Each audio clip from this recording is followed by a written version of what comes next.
सूत्रों के मुताबिक ताजा खबर यह है कि एस्सार कंपनी के खिलाफ शिकायत पर पीएमओ ने गृह मंत्रालय को जांच के लिए कह दिया है। यह सूत्रों के हवाले से जानकारी आ रही है। पीएमओ ने गृह मंत्रालय को जांच के लिए कहा है और जरूरी कार्रवाई इस पूरे मामले पर की जाए, ऐसी हिदायत दी है पीएमओ ने। इस वक्त बात करते हैं एबीपी न्यूज संवाददाता प्रशांत से। प्रशांत, क्या अपडेट?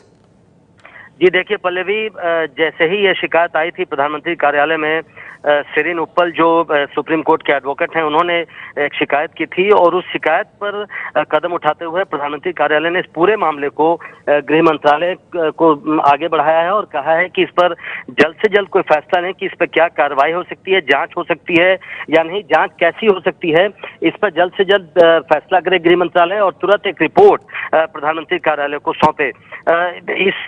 क्योंकि इसकी मांग कल कांग्रेस की तरफ से और तमाम जितनी विरोधी पार्टियां हैं, सबने ये मांग की थी कि प्रधानमंत्री को जल्द से जल्द इस पर जांच करनी चाहिए और जांच के बाद क्या नतीजा है इसको देश के सामने रखना चाहिए। इसलिए आज प्रधानमंत्री कार्यालय ने इस पूरे मामले को अब गृह मंत्रालय को सौंप दिया है और कहा है कि जांच करें और एक रिपोर्ट जल्द से जल्द प्रधानमंत्री कार्यालय को सौंपे।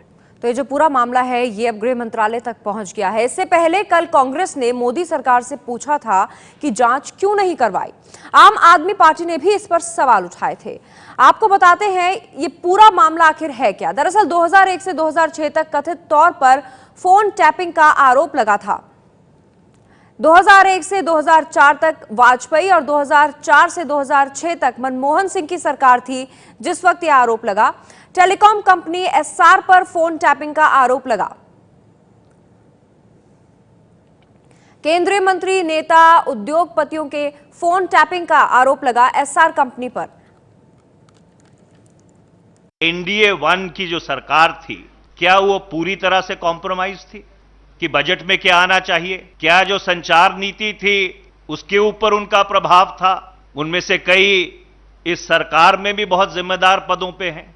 तो क्या जो एनडीए 1 की सरकार में चल रहा था, क्या वो सब एनडीए 2 की सरकार में तो नहीं हो रहा?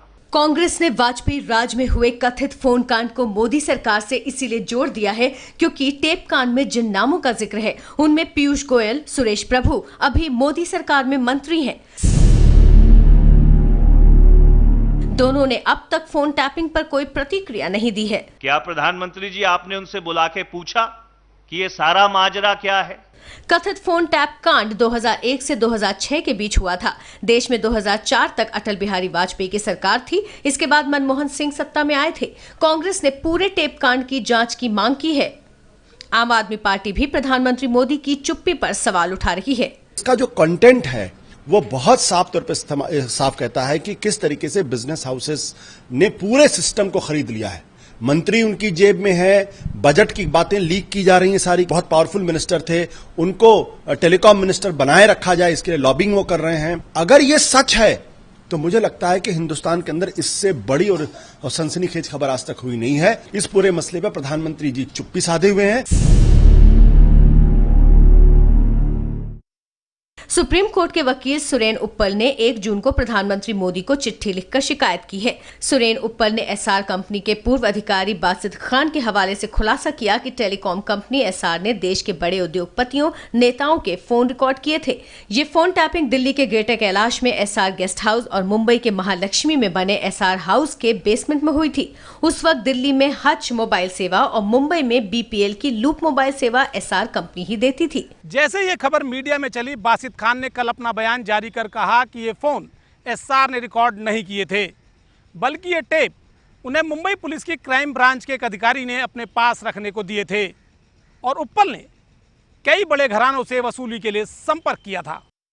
टाइम्स ऑफ इंडिया से बात करते हुए बासित खान ने यहां तक कहा है कि मुंबई पुलिस के वो अधिकारी एनकाउंटर स्पेशलिस्ट के तौर पर मशहूर थे और बड़े आतंकी हमले में शहीद हुए थे। बासित के वसूली के आरोपों को उप्पल ने साफ तौर पर नकार दिया है। 2008 में जो अटैक हुआ था बॉम्बे में, उसमें एटीएस ऑपरेशंस में उनकी डेथ हो गई थी। तो बड़ा अजीब सा ये डिफेंस है कि ये जो सीडीज़ या कन्वर्सेशंस थी, फॉर्मर इंस्पेक्टर थे उन्होंने इनको दिए, क्योंकि नेचुरली अपनी डेथ से पहले दिए होंगे। बट अगर पहले भी दिए थे तो 2008 से लेके 16 तक 8 साल तक वो रख के क्या करना चाह रहे थे? बासित खान और सुरेन उप्पल दोनों के अपने अपने दावे हैं। लेकिन इस मामले में सबसे अहम बात यह है कि इस तथाकथित फोन टेप के रिकॉर्ड वकील सुरेन उप्पल के पास मौजूद हैं और खुद बासित खान भी इस बात को मान चुके हैं कि उन्होंने टेप उप्पल को दिए थे। ऐसे में सवाल उठता है कि बासित खान ने टेप उप्पल से वापस क्यों नहीं लिए। वकील सुरेन उप्पल के मुताबिक एसआर ने ट्रायंगुलर इंटरसेप्शन के जरिए फोन टैपिंग की। ये फोन टैपिंग आखिर हुआ कैसे, जरा इसे समझिए। वकील सुरेन उप्पल का यह कहना है कि जिस शख्स का फोन टैप किया जाना था उसके नाम से पहले डुप्लीकेट एक सिम जारी किया जाता था। एसआर कंपनी तब मुंबई में बीपीएल की लूप सर्विस देती थी और हज सर्विस में दिल्ली में उनकी हिस्सेदारी थी। जब डुप्लीकेट सिम इशू हो जाता था तो दो लोगों के बीच की बातचीत कैसे रिकॉर्ड होती थी, हमारे संवाददाता ओम प्रकाश तिवारी और अभय पराशर की ये बातचीत सुनिए। अब मैं अभय पराशर को फोन करने जा रहा हूं। हेलो हेलो अभय पराशर, क्या आप मेरी आवाज सुन पा रहे हैं? जी ओम प्रकाश तिवारी जी, आपकी आवाज आ रही है मुझे। अब यही आवाज तीसरे आदमी के पास यहां सुनी जा रही है। हेलो अभय पराशर, आप मेरी आवाज सुन पा रहे हैं? जी ओम प्रकाश तिवारी, हाँ मैं आपकी आवाज सुन पा रहा हूँ। हेलो अभय और इस तरीके से आपने देखा कि डुप्लीकेट सिम के जरिए कैसे बातचीत रिकॉर्ड हो जाती थी। यही है ट्रायंगुलर इंटरसेप्शन। जिस एसआर पर रिकॉर्डिंग का आरोप लगा वो इससे पल्ला झाड़ चुका है। बासित खान का दावा है कि टेप मुंबई पुलिस अधिकारी से मिले थे, लेकिन फोन टेप वकील के पास मौजूद है।